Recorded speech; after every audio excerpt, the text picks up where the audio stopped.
Իրանի հետ կապված կարծում ՄԱԳՆ-ի հայտարարությունից զատ եւ իմ հայտարարությունից զատ որևիցե բան ավելացնելու չկա, ցավալի է, ուշով հետևում ենք, բայց այս պայծրությամբ տենց մտահոգություն չկա, որ դա կարող է ինչ-որ ձևով ազդեցություն ունենա մեր հարևանի հետ հարաբերություններին, որովհետեւ նախ եւ առաջ դուք գիտեք, որ խոսակցությունը շարունակվում է եւ կան կոնկրետ գործընթացներ, որոնք որ հիմա ընթացքի մեջ են եւ նման բան այս պայծրությամբ մենք չենք տեսնում։ Բայց գնահատել եք ռիսկերը։ Իհարկե, հենց ամենահենց նույն րոպեին Հանրությանը չի հայտնում վերջին օրերին միայն հատիկ առ հատիկի մասին գրառում է։ ԱԳՆ-ի հայտարարությունը վարչապետը հանդիսանում է կառավարության ղեկավարը։ Ռիսկերի մասին է։ Դուք ասում եք գնահատել եք, այո, գնահատել ենք, քննարկել ենք, հենց գործողությունները սկսվելուն անմիջապես հետո շատ վաղ ժամի, կարելի ասել լույսը չբացված, այո, քննարկել ենք եւ ինչի հետ կապված պետք է մենք գտնվում ենք կապի մեջ մեր միջազգային գործընկերների հետ եւ այս պայծրությամբ որևիցե բան, որ ավելացնելու կա բացի ԱԳՆ-ի հայտարարությունից չկա։ Ռիսկերի գնահատում, այսինքն Այո, հենց այդ առաջին րոպեներից ոչ միայն Ադրբեջանից սպասվող, այլ նաեւ հետագա հնարավոր զարգացումները հենց Իրանի ներսում, մեր սահմանների վրա պետք է ասեմ, որ այս պայծրությամբ որևիցե հոսք ընդեղից չկա, մեր սահմանը որևիցե նման բան չի արձանագրել եւ մնացածը արդեն գիտեք, էլի ավել բան չես։ Ադրբեջանում նաեւ հայեր են մնացել, տեղեկությունները։ Չլսեցի։ Ադրբեջանում հայեր են մնացել։ Ադրբեջանում։ Այո, ադրբեջանցիներ մնացել, գնացել։ Չէ, այս բանը գնացել են։ Հա, մնացել էին ու գնացել են, չէ՞, մնացել են, որ գնացել են։ Չէ, այս բանը որևիցե տեղեկություն չունեմ տեղը, ճշտեմ ասեմ, հիմա ինչ որ չգիտեմ, չեմ կարող խոսել։ Թիվ 1 ռիսկը Պարսանյան, որն է ռիսկերի գնահատման համատեղ։ Դե թիվ 1 ռիսկը է, որ կարող է այդ պատերազմը շատ երկար տևել եւ այլ բնույթի վերածվել, ինչպես նաեւ այլ երկրների ներառվածությունը մեզ ստաբիլ հարևան է պետք եւ ինչ որ տեղի է ունենում մեր համար անընդունելի է։ Մասնավորապես այսպես կոչված Զանգեզուրի միջանցք։ Մոռացեք Զանգեզուրի միջանցքը, լինելու են ճանապարհներ, դրա մասին խոսել ենք, դրա որակումները, դրա իրավական ձևակերպումները բազմիցս տրվել են, տեսել եք նաեւ որ Ադրբեջանից հնչում են արտահայտություններ, որոնք ասում են մենք օրինակ կուզենայինք, որ ամբողջ Ադրբեջանը միջանցքի վերածվեր եւ այլն եւ այլն, դրա համար դրա հետ կապված կարծում եմ ամեն ինչ ասվել է, հիմա նորից նույն բանը կրկնելը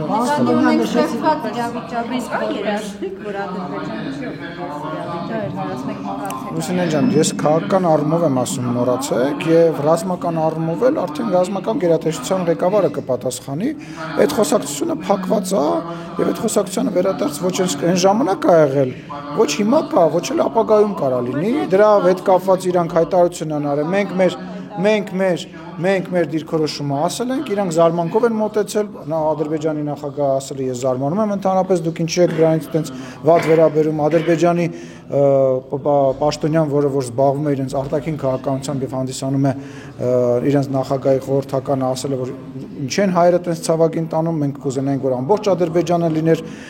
միջանցք, իսկ հայկական կողմը ասում է որ այո Հայաստանի Հանրապետությունով կարող են անցնել տրանսպորտային միջոցներ Հայաստանի Հանրապետության ինքնիշխանության իրավազորության ներքո եւ այդ դրա հետ կապված ներկայացվել է խաղաղության խաչմերուկ ծրագիրը, այդ խաղաղության խաչմերուկ ծրագիրը քննարկվում է տարածաշրջանի բոլոր երկրների հետ եւ ոչ միայն տարածաշրջանի բոլոր երկրների հետ եւ Հայաստանի Հանրապետությունը այո պատրաստ է բոլոր երկրների հետ, ինչպես Իրանի հետ եւ Վրաստանի հետ ունենք բաց սահմաններ մեր իրավազորության եւ օրենքների հիման վրա, դա անել որևիցե նոր բան մի փնտրեք, չփնտրեք ու մի խոսեք։ Անսիմանյան նիստի ժամանակի Հաջան արդիական է խաղաղության խաչմերուկը այսպես հենց այս պայմաններում է արդիական, որովհետև եւ տենց խոսք կա, չէ՞, ժողովրդական, որ մի դուր բացվում է, մի դուր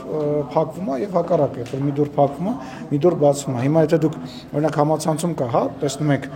քարտեզը, որտեղով են ինքնաթիռներ թռնում եւ ակնհայտ է, որ Հայաստանի եւ մեր տարածաշրջանը այս պայծրությամբ փաստացի օդային միջանցքի է վերածվել քաղաքացիական ինքնաթիռների համար, այո, իհարկե արդիական է եւ ինքը նաեւ արդիական է այն առումով, որ դա ոչ միայն տնտեսական իմաստ ունի, դա նաեւ անվտանգային իմաստ ունի, որովհետեւ այդ կապը նաև իրանից տնտեսական շահեր է հետապնդում բոլոր երկրների համար։ Նորից եմ ասում, պատերազմի հետ կապված ռիսկերը այսօր մինիմալ են եւ մենք պետք է աշխատենք, որ ընդհանրապես այն չեզոքացնենք եւ Հայաստանի Հանրապետության կառավարությունը այդ ուղղությամբ գործուն քայլեր է անում, ինչպես նաեւ օրինակ ես համարում եմ, որ նման գործուն քայլերից մեկը հաջես հայտնի վարչապետի նախատեսվող այցն է Թուրքիա հաստատվում է։ Այո, հաստատում եմ։ Եկեք այդ հաստատեցի, բայց մնացածը արդեն վարչապետի գրասենյակի։ Այո, հրավերի հիման վրա։ Հայ-թուրքական հարաբերություններից նաև այդ խաչմերուկի հարց։ Բոլոր հարցերը տարածաշրջանային քննարկվելու են եւ ես կարծում եմ այդ այցը պատմական է, որովհետեւ Հայաստանի Հանրապետության ղեկավարը առաջին անգամ նման մակարդակի այց է իրականացնելու։ Լսեք, ես հիմա դժվարանում եմ անունը ասել, պաշտոնական աշխատանքային է, բայց որ դա երկկողմ այց է եւ հրավեր է արվել նախագահի կողմից եւ հենց այդ ֆորմատով է լինելու, այո։ Իսկ ակնկալիքը հայ-թուրքական հարաբերությունների Հիմա չլսեցի ոչ մի։ Ակնկալիքը այդ հանդիպումից, ակնկալիքը այդ հանդիպումից հայ-թուրքական հարաբերություններին է վերաբերվում, թե նաև հայ-ադրբեջանական հնարավորություններ լինել։ Բոլոր հնարավոր։ Տեսեք, բոլոր հնարավոր հարցերին, որոնք որ հնարավոր կլինի քննարկել, այդ հարցերը կքննարկվեն։ Ոչ մի արտառոց բան էսպայի դրությամբ չեմ կարող ասել, որովհետև չեմ բացառում որևիցե քննարկում։ Իսկ կարող ենք ենթադրել, որ Թուրքիան ուզում է միջնորդ լինել այս ինչի մեջ միջնորդ հայ-ադրբեջանական հարաբերությունների։ Չեմ կարծում, որ նման գնահատականներ տալը ճիշտ է։ Ես կարծում եմ, որ Հայաստանը եւ Ադրբեջանը որևիցե մի երկրի, նույնիսկ ոչ տարածաշրջանային երկրի աջակցությամբ կամ որևիցե մի մայրաքաղաքում, եթե խաղաղության պայմանագիր ստորագրեն, դա կլինի բոլորի շահերը։ Բայց ինչպես տեսակ, խաղաղության պայմանագիրը Ադրբեջանը եւ Հայաստանը ավարտին հասցրեցին միասնական եւ երկու կողմը կորոշեն, էլի, երբ որ դրա ժամանակը գա, թե որտեղ կկնքեն, ինչ միջնորդություն կլինի միջնորդություն, թե ընդհանրապես միջնորդության կարիք չի լինի, թե այլ ֆորմատ կլինի, որտեղ դիվանագիտական բանում տարբեր ֆորմատներ գոյություն ունի եւ ես չեմ բացառում, որ այլ ֆորմատների քննարկում նույնպես տեղի կունենա եւ ինչ որ մի ֆորմատ կընտրվի։ Կարող ենք ենթադրել, որ մոտ են խաղաղության պայմանագրի։ Չգիտեմ։ Ինչ կազմով է Չգիտեմ։ Բացմանյա մտահոգություն կան դիմադրությունից, որ երբ որ Դուք մեկ եք տեղափոխ։ չէ, բացատես Սոլիդարություն։ Պարոն Սիմոնյան, մտահոգություն կան դիմադիր դաշտից, որ երբ որ Նիկոլ Փաշինյանը Թուրքիա է գնում, այդ ընթացքում հնարավոր է նա որոշակի առաջարկներ, պահանջներ Թուրքիայից դրվի Հայաստանի առջև։ Դուք հերքում եք, որ Թուրքիան կարող է ինչ-որ բան առաջարկել եւ Հայաստանը կատարել։ Նախապայմանները անդադար եւ Չգիտեմ ինչ եք հարցնում ուզում հասկանալ։ Իսկ որ Փարիզ է գնում կամ Վաշինգտոն է կամ Մոսկվա է գնում կամ ինչ-որ մի ասենք ինչ-որ մի հատ ուրիշ երկրի ղեկավար է գալիս մի տեսակ բան լսեք մեր ընդդիմությունը շատ թույլ ընդդիմություն է քաղաքականապես եւ քաղաքականությունից շատ հեռու է։ Իրանք նոր են սովորում քաղաքականությունը ինչ է, որտեղ իրենք իրենց ժամանակին քաղաքականություն չի եղել է մեկ անձի հրամայական եւ տենց խաղի կանոններ։ Իրանք նոր են սովորում ընդդիմություն լինել եւ ես ներողություն եմ խնդրում, բայց ես քաղաքագիտության հարցեր դասավանդելով, քաղաքագիտություն դասավանդելով չեմ զբաղվել։ Թող գնան պարապեն, ասելիք ձևավորեն, գան հետներս բանավիճեն։ Այդ բանավեճի վայրը այստեղ է, որտեղ իրանք չեն գալիս։ Թող կան բանավեճեն։ Ճանապարհի աթոմասն կարող է եւ Լսեք, ինչ կարող է այդ հարցը դրվի, իսկ կարող է մեծ նվերներ տա, իսկ կարող է Փաշինյան նվերներ տա, կարող է մի բաժան, այդ ինչ խոսակցություն։ Բայց իրանք ուղիղ իրանք պաշտոնյաները խոսում են, չէ՞, մամուլով խոսում են, կամ ձեզ համար նախապայմանները նորություն են։ Իսկ մեր պաշտոնյաները չեն խոսում։ Ինչ են խոսում։ Մենք մեր դիրքորոշումը չենք ասում։ ասում։ Ժամանակ ինչ ուզել եք տվել եք։ Զանգեզուրի Միջանցքի մասին նոր։ Դրանք ասում են անուն ուզում եք Միջանցք դրեք, ուզում եք ճանապարհ տվեք, մեկը տալու եք։ Դե ձևակերպման խնդիր է։ Հիմա կարաս քաղաքական գործին ասես քաղաքական գործիչ, կարաս ասես, որ ինքը քաղաքական գործիչ չի, սկսնակ է։ Լրագրողին կարաս ասես, որ ինքը վարձու կիլեր է ինչ-որ մեկից փող է վերցնում, որ գա ես մի քաղաքական գործ չի սպանի, կարաս ասես, որ ինքը արեստավարժ է։ Այդ գիտես ինչ ճաշակի հարց է։ բայց իրողությունը մնում է հետևյալը։ Այն ինչ որ իրանք ասում էին, այն ինչ որ մեր լրատվամիջոցները հաճախ ասում են, հետո լույսը բացվում է, սկսում են բացատրել, թե ինչի օրինակ է դու լրատվամիջոցի ասած իրականություն չդարավ։ Բայց ոնց ստացվեց, որ պատերազմից հետո ասում էին, որ ինքը չի կարողանալու բանակցեց եւ 17 կետանոց խաղացան պայմանագիր բերեց, որը երկկողմ բոլոր կետերի մասով։ Նախ չի ստորագրվել եւ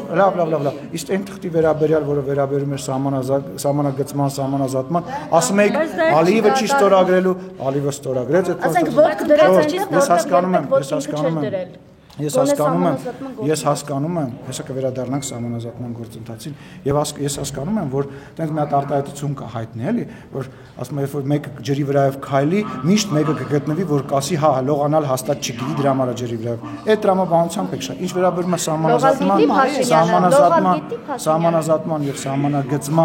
սահմանագծման հետ կապված դա մեր մեծագույն հաջողություններից մեկն է, որտեղ որ մենք ֆիքսել ենք Հայաստանի Հանրապետության շարունակում Սկող իշխանություն չեք ավելի շատ։ Լսի 2020 թվականի նոյեմբերի 9-ից հետո ամենածայրահեղ եւ ամենավատ գնահատականներով էլ սկող, էլ պարտված,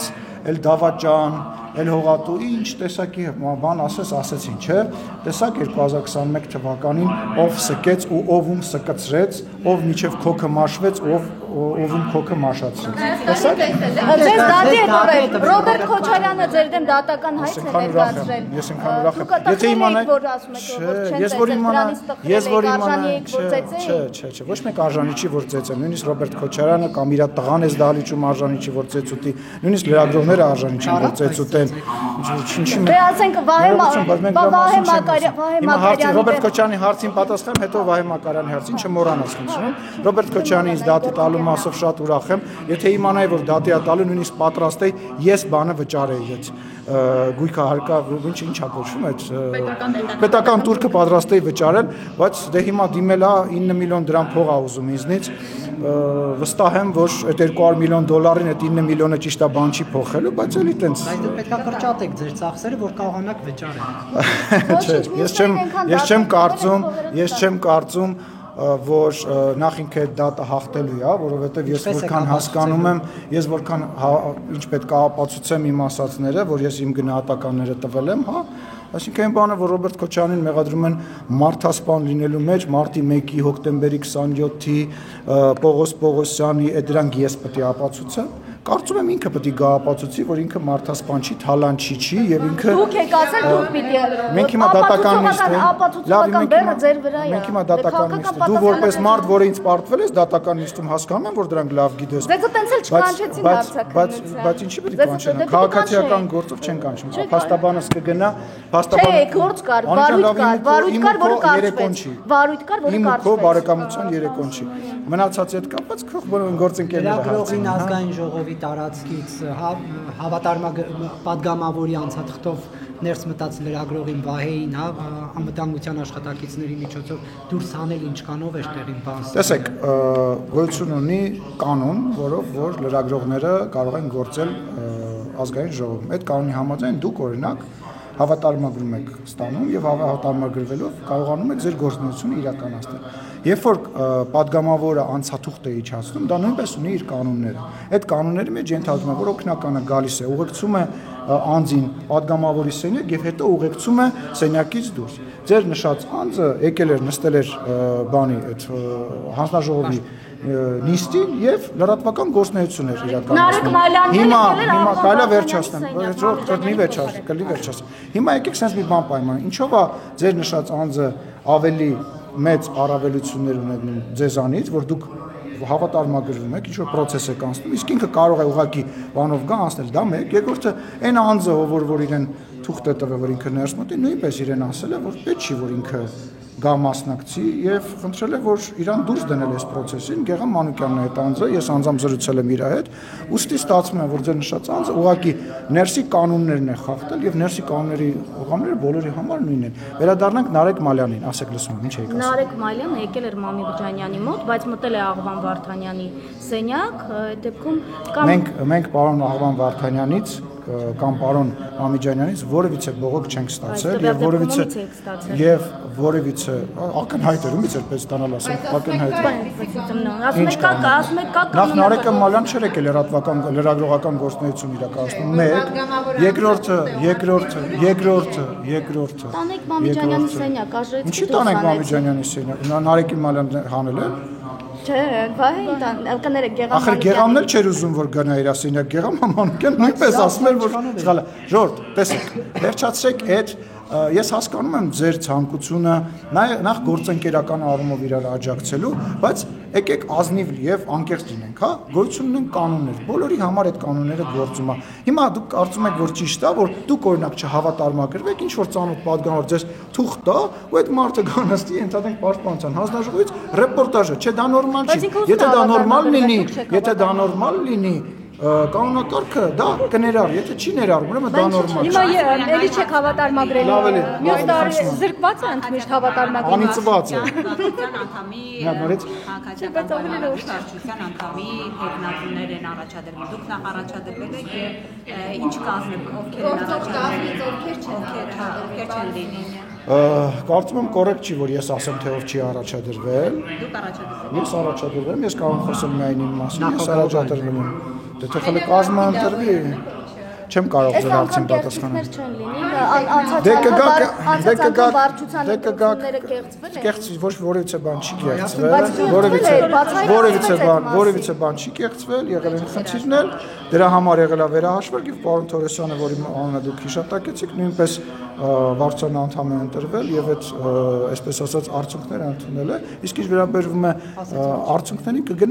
կգնայեք, էլի դուք այնտեղ եկելնելու տեսախցիկ չեմ կարող թիմը ասել։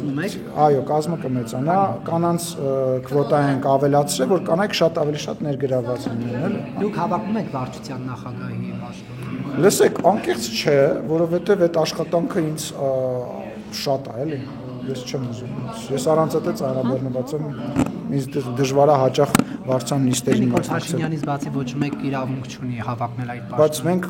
ստեղծման օրվանից առնվազն 3 այլ տեխնաց իշխանություն չէիք, Պապիկյանին մի պահ դրեցիք, հետո Նիկոլ Փաշինյանը վտանգներ տեսավ, այդ էլ վերցրեց իր ձեռքը։ Չէ, չեմ կարծում, որ նման մտահոգություն կա եւ նման մտահոգություններ երբևիցե եղել է։ Ես ձեզ ասել եմ, ձեր մտածելակերպը մեզ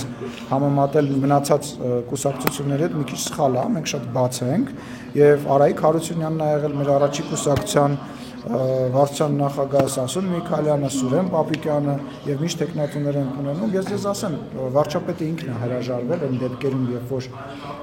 ինքը չի եղել, ինքն է հրաժարվել եւ այս անգամ էլ երբ որ ես եմ իրան առաջադրել որպես վարչության նախագահ, այս ընտրություններից հետո վարչության,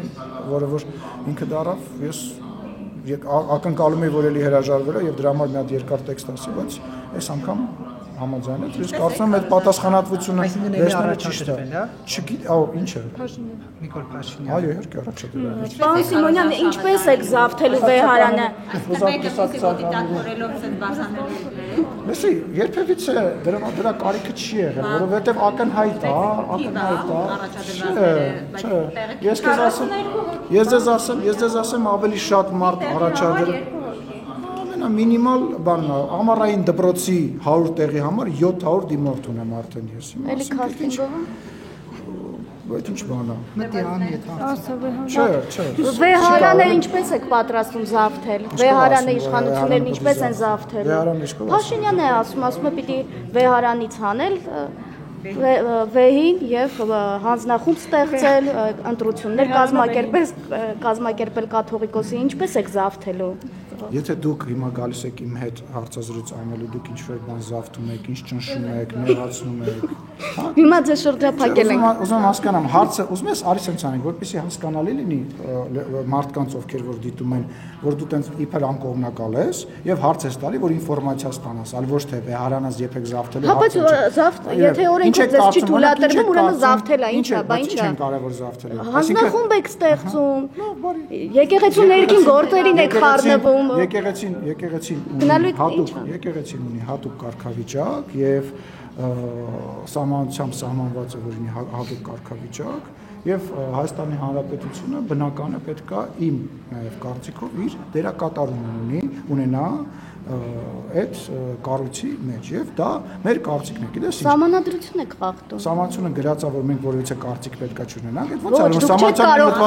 սահմանությունը դուք չեք կարող կաթողիկոսի ընտրությունները կազմակերպել, հանձնախումբ ստեղծել։ Սպասի, ես ինչ խումբ ուզենամ կարամ ստեղծել։ Այդ դուք կարաք 4-5 հոգով հավաքվեք, ասեք մենք 3 հոգով հավաքվում եք, կամ մի հոգի ինտերնետա ձեռեն գնում, հայտարարում է, որ ինքը լրագրող է։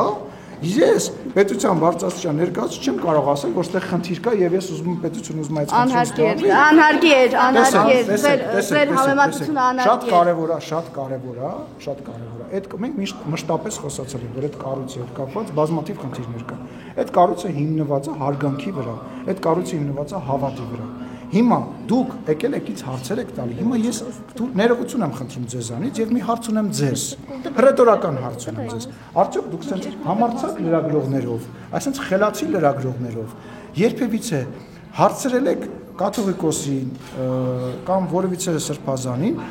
այնուամենայնիվ երեխա ունի թե չունի։ Ես մի հարց եմ տալի։ Գնում եք, հարցնում եք։ Աստծո եւ իրենց գործն է, ինչի խառնում։ Գնում եք, հարցնում եք, ձեզ կներեք, ներողություն եմ խնդրում, լապշա են կախում եւ ասում են, գիտեք ինչ, այդ հարցերն են, որոնք չեն տրվում եւ արդյոք ու սկսում են կոսմոսից խոսալ։ Հիմա ասենց լավերով, լրատվական դաշտի, համարներով, խելացիներով, մի հատ խնդրում եմ ձեզ, կարող եք արդյոք այդ ինֆորմացիան բերել, ինձ պետք չի, ես գիտեմ որ ունի։ Եվ մեր հանրությանը ներկայացնել։ Բայց ով ասեց, որ դա հիմա հանրության համար գերակա հարց է։ Լսեք, եթե գերակա հարց չի, ուրեմն դա կմնա եւ կմարի, բայց այդ հարցը չի մարելու։ Ընդհակառակը 2018 թվականից սկսած այդ խնդրեմը մշտապես եղել կարամ խոսեմ հերիքանդատես։ Այդ խնդրեմը մշտապես եղել է ու մշտապես իշխանությունը 2018 թվականից սկսված փորձել է դրան չանդրադառնալ։ Բայց այն ամեն ինչ որ կատարվում է հիմա, ժողովուրդ առնվազն պետք է Հայաստանի Հանրապետությունը, հայ ժողովուրդը ունենա նոր կաթողիկոս, ինչ որ չափանիշներին համապատասխանող։ Բայց իրար մեջից կընտրեն, ներողություն, քաղաքացիական պայմանագիր, լուսինե։ Դուք եք ասում եք հանձնախումբ են ձևավորում։ Պայմանագիր կուսակցության վարչությունում չի ընտրվել այդ կաթողիկոսը։ Այդ կաթողիկոսի չափանիշների, նոր կաթողիկոսի չափանիշների մասին գրված է հենց իրանց կանոնակարգերում։ Հանձնախումբը ով է ձևավորել 17 թվականից այդ մասում կան հրապարակումներ։ Իրենք չեն։ Դուք հասկանում եք, իրանք խնդրեմը կայանում է նրանում, որ իրանց ընկալումը եւ այդ ընկալումը, որ իրանք ներշնչել են ձեզ ու որոշ որ մեր քաղաքացիներին, որ եկեղեցին իրանց բանն է, դուքյանն է, որ եկեղեցում իրանք կարող են անել ինչ ուզում են, ինչ հնարավոր է անել, բայց երբ որ գալիս ասում ես, գիտես ինչ, եղբայր, սա իմ հավատի, չընդհատես ինձ, չընդհատես եւս, կվերջացնեմ, որ երբևիցե քեզ հարցազրույց չեմ տա։ Երբ որ որևիցե մեկին չեմ տա, այդ կարգու կանոնը հերիք եղավ, ինձ ընդհատեք։ Լավ, մի ստացեք։ Ոնց բայց պետք է անեմ։ Ձեր դասատուն չեմ, որ ձեր դասատուններն տենց չէի կանի։ Եվ յուրաքանչյուր հավատացյալ մարդու համար տհաճ է, որ մտնում ես միտեղ, որտեղից քեզնից փող են մուրում։ Ես նկատի չունեմ այն մարդկանց, ասեցի չընդհատես։ Երբ որ քեզնից գայս ասում են, դե երկչախմբին էլ 50,000 դրամ է, պետք է երկչախմբին կա։ Կոնկրետ օրինակներ բերեք, նախ դուք ամբողջ եկեղեցու, դուք ամբողջ եկեղեցին եք թիրախավորում։ Այստեղ միայն վեհապարի խնդիրը չի, կամ խոսեք կոնկրետ օրինակներով, օրինակ ես կոնկրետ բարձրաստիճան պաշտոնյա եմ։ Այո, Երբ որ բարձրաստիճան պաշտոնյա դու հարց ես եք։ տալիս, դու Հայաստանի Հանրապետությունն ես թիրախավորում։ Դուք քաղաքական, դուք մի վարքյան, դուք քաղաքական պատասխանատվություն ստանձնած, դուք քաղաքական հավատի։ Այդ հարցով հոգևորականների հարցով թող զբաղվեն հոգևորականները։ Հիմա տեսեք, եթե դուք մի րոպե, եթե դուք օդում կախված լուրերով եք առաջնորդվում, մի րոպե, օդում կախված լուրերով դուք էլ ձեր տիկնոջը դավաճանում եք, նորմալ է տենց։ Եթե դա վերաբերվում է հավատին, եւ ես կուսակրոն ինչ որ մեկն եմ, այո, դա կարող է հանրության քննարկման հարց դառնալ։ Իհարկե ինչ վերաբերում է կախված լուրեր կան, օրինակ պանսումը, եթե այդ մակարդակի եք իջեցնում, եթե զազրախոսությունների դու դա քեզ չի վերաբերում, դա ոչ մեկին չի վերաբերում։ Բայց նրանցը ձեզ է վերաբերում։ Այո, որովհետև ես կուսակրոն չեմ։ Իմ անձնական կյանքը որևէ մեկի քաղաքական պատասխանատվությունների օրինակ եք, հանրային դեմք եք։ Անի ջան, չի կարելի նման բաներ խոսալ։ Քննարկել ով ումից է երեխա ունեցել, եթե ինքը կուսակրոն չի։ Է որ լրագրողը ում է տա քնում, ումից փող ա վերցնում։ Չի կարելի, ես քեզ արգելում Դուք եք իջացնում խոսակցությունները այդ մակարդակի պիտի պատրաստ լինեք նմանատիպ հարցադրումների։ Ես բոլոր հարցադրումներին պատրաստ եմ։ Ես էլ հարցում եմ, ասում եմ, հիմա մենք դարձնենք օրակարգ Ես քեզ արգելում եմ։ Ամենավատ ընդդիմադիրի, ամենավատ իմ ընդդիմախոսի ընտանեկան կյանք, անձնական կյանք մտնեն։ Դու դրա իրավունքը չունես, ես նույնպես դրա իրավունքը չունեմ։ Մենք խոսում ենք այլ կառույցի մասին։ Այդ կառույցը հենված է հավատի եւ անձնական տվյալներ եք հավաքագրում, անձնական տվյալներ եք հավաքագրում, շանտաժ եք անում եկեղեցուն, շանտաժ եք անում։ Որ շանտաժ անեի շրջվանից գնացած կլինի։ Որևիցե մեկը շանտաժ չի անում, որևիցե մեկը նման բան չի, բայց դու չափդ իմացի։ Պարոն Սիմոնյան, գործարար Սամվել Կախովի, ապա մենք մեր ձևով ենք միջամտելու եկեղեցու դեմ արշավին, սա ինչպես եք մեկնաբանում, մենք մեր ձևով ենք միջամտելու եկեղեցու։ Չեմ ուզում մեկնաբանեմ, որովհետև եկեղեցու հայ առաքելական եկեղեցու դեմ որևիցե մեկը որևիցե բան չի անում, մենք բոլորս հանդիսանում ենք հայ առաքելական եկեղեցու հետևորդներ եւ պարոն Կարապետյանի դիտարկումները կարծում եմ տեղին չի։ Այլ հարցեր կան։ Շնորհակալություն։ Հաջող Սկելու եւ սկացնելու թեմային անդրադառնալու։ Ով էր սկում։ Դուք ասացիք պիտի լողալ։ Այո, որ լինեն մարդիկ, ովքեր որ քայլում են ջրով, կասեն որ Չգիտեմ, սկող ասեմ, թե սկացնող ասեմ, ընդդիմությունը խորհրդարանական, ինքնիչ պետք է գործընթաց է նախաձեռնել, պարոն Սիմոնյան։ Բայց կարողացել է նախաձեռնել։ Ամեն դեպքում պրոցեսը ազգային ժողովի պատերից ներս է քաղաքացել։ Խնդրում եմ ձեր դիտարկումները այս անգամ կհաջողեն ձեր ընդդիմադիր գործընկերները։ Ծիծաղելի գործընթաց է։ Ես զարմանում եմ Սերժ Սարգսյանը ոնց է այդ գործընթացին տենց սատարում եւ Ռոբերտ Քոչարյանը ոնց է ձևանում, որ իրանք այդ գործընթացին տենց այդ խաղը անկեղծ ասած տենց պոպկորնը ձեռներս նստած վայելում ենք, չենք հասկանում ինչի համար է այդ ամեն ինչը արվում եւ անկեղծ չեմ հասկանում։ Գիտեք ինչ, մեկ-մեկ նենց նստում մտածում ասում ես, լավ, բա ինչ վերջը, ինչ, այսինքն պլանը որն է, անկեղծ ասած ժամանցային բան է դարել։ Բայց հերթական անգամ հաշվի առնելով ուժերի հարաբերակցությունը ազգային ժողովի, ձեզ սա ինչ որ քաղաքական նպատակ հետապնդող գործընթաց է, թե գործընթաց է ուղղակի ընդդիմադիր ֆորմի մեջ։ Դե ոնց կարա քաղաքական նպատակ հետապնդի։ Ուզում հասկանամ այդ նպատակը որն է։ Իրանք ենթադրում են, որ ինչ որ ձայներ են հավաք կամ ինչի է բերելու, ասենք իսկի դարից չեն գալի, նիստերի չեն գալիս, հիմա ընտրություններն է 350 օր բան է մնացել մոտավորապես, հա, ուզում հասկանամ դա ինչ է։ Կաղա վերջում այդ խաղի մասնակիցի դառնաք։ Անի ջան, սեփական չափանիշներով ես չափում, հերիք եղավ բոլոր հարցերի մեջ քո սեփական մտածելակերպը, քո սեփական փորձը բոլոր հարցերի մեջ, քո սեփական մտածելակերպը մի դիր, դա վատ տպավորություն է Սիմոնյան, վարչապետի աշխատակազմը massամբ ֆինանսավորում է, կրթվել է նորաձև շարժումը, որոնց Նիկոլ Փաշինյանն է մասնակցում, բայց այդ գումարի չափը չի հայտնում հանրությանը, սա մտահոգիչ չէ, քաղաքացուն չէ։ Տեղեկություն չունեմ, չեմ կարող։ Դե ես հայտնեցի ձեզ։ Չէ, չգիտեմ, հիմա տենց պետքա մի հատ շատ բան կարաս հայտնես, ես պետքա մի հատ այդ հարցին ծանոթանամ, տեսնեմ նաև ձեր ասած հասցեատերը ինչ պատասխան է տալիս։ Դուք մամուլ չեք կարդում Երևանից Լսի, կհավատաս, արդեն շատ բաներ չեմ կարդում, որտեվ ես եմ հիմնականում մամուլի հիմնականը վերնագրերը ստեղծում, իսկ ես ինքս ինչ չեմ կարդում։ Մի գերագնահատեք, դուք չեք, այո։ Մի օր համեմատական կանցկացնենք, կտեսնենք որևիցե այլ լրագրող կամ քաղաքական գործիչ, բացի մի քանիսից, ով է ավելի շատ վերնագիր տալիս, եւ ես քեզ վստահեցնում եմ, առաջի 2-3-ի մեջ առնվազն ես միշտ Լուսինե ջան, նորից եմ կրկնում, արի, Շմայսի մասին խոսացիր, իմիջիայլոց պետք չի մարդուն տենց ածականոդի։ Արաքել Մովսիսյան ասեք, շատ լավ, Արաքել Մովսիսյան տալիս է, չէ՞։ Նիկոլ Փաշինյանին էլ կհորդորեք, որ Շմայսով չլինի այլ անհասկանալի։ Լսեք, նախ կբերես կտենամ որտեղ եմ տենց դիմել։ Ես որևիցե մեկին երբ որ ինչ-որ բան հորդորում եմ, ես դա անում եմ այն ժամանակ, երբ որ գտնում եմ ճիշտ։ Եթե գտնեմ ճիշտ, այո կհորդորեմ, բայց ով ինչ ասում է, իր վրա վերցնում այն պատասխանատվությունը ինչ որ ինքը ասել։ Այլ չէ՞ դե Լուսինեն գիտես ինչ, ասենք Լուսինեն այդպես գալիս է մի հատ հարց տալիս ու գնում է իրան թվում է լրատվությունը է դա։ Այլ հարցեր ունես Անի ջան։ Վստահ ես։